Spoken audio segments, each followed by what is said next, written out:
Okay, this effect deals primarily with that idea of first impressions and how important they are, because they base so much of our relationship with those people from then on. In this envelope is an envelope within an envelope, and that contains a like a copy, a printout of a newspaper article about a specific crime. Now, on these cards there are some pictures of all different people. They total 12 people who've never committed any crimes and 12 people that are indeed criminals. And based on your first instincts, so don't really think about it, just separate them into two piles. Now, usually the spectator would do this, but I'll do it because I'm the only one here and you're holding a camera. So just tell me left or right. Right. Left. Left. Right. Left. Right. Left. Just don't think about Left. it. Just go for it. Just don't think about it. Right. It's the best thing to do. Right. Left. Right. Left. Right. Right. Right. Right. Left. Left. Left. Left. Right. Awesome.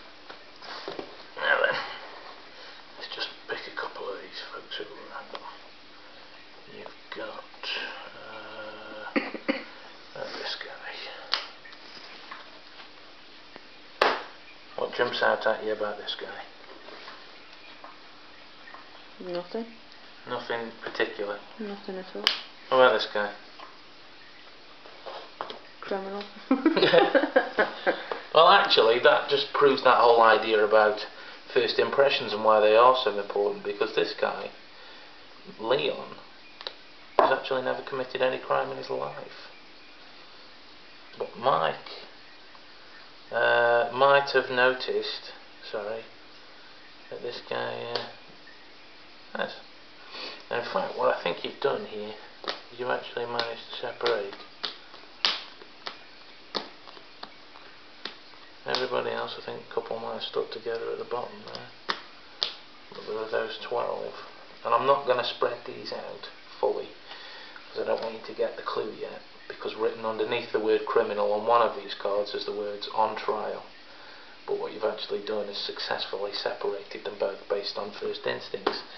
Now, because there's something very specific about these 12 innocent people, and that they make up that of a jury that convicted on a crime, that a chap actually got sentenced to 17 years in prison.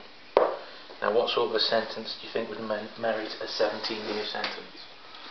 Burglary, murder, I don't know. Murder, okay. Let me just get this out for a second. Now, what we need to do, I'll just spread these out for you so you can see them all.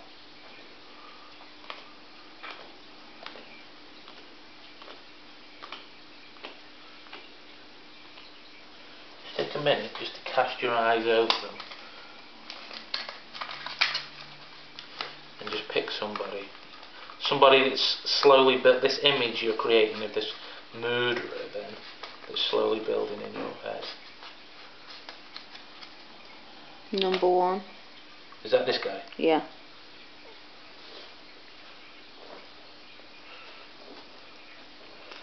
And then what you've actually done is you managed to pick out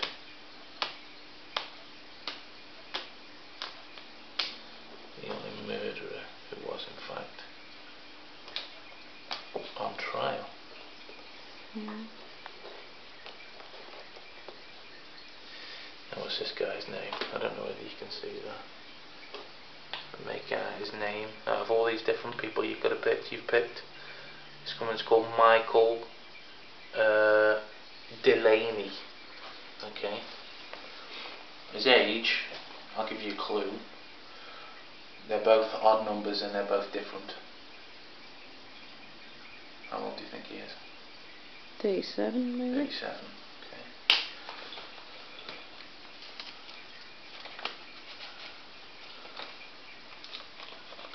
It would be at that point that you get the envelope out that's been sitting there from the beginning and prove that you've actually managed to find that a local man by the name of Michael Delaney, known only to his friends as Mike, was convicted today of the murder of a local businessman. Mr. Delaney, aged 37, was sentenced to a minimum of 17 years inside of the UK's most maximum security prison.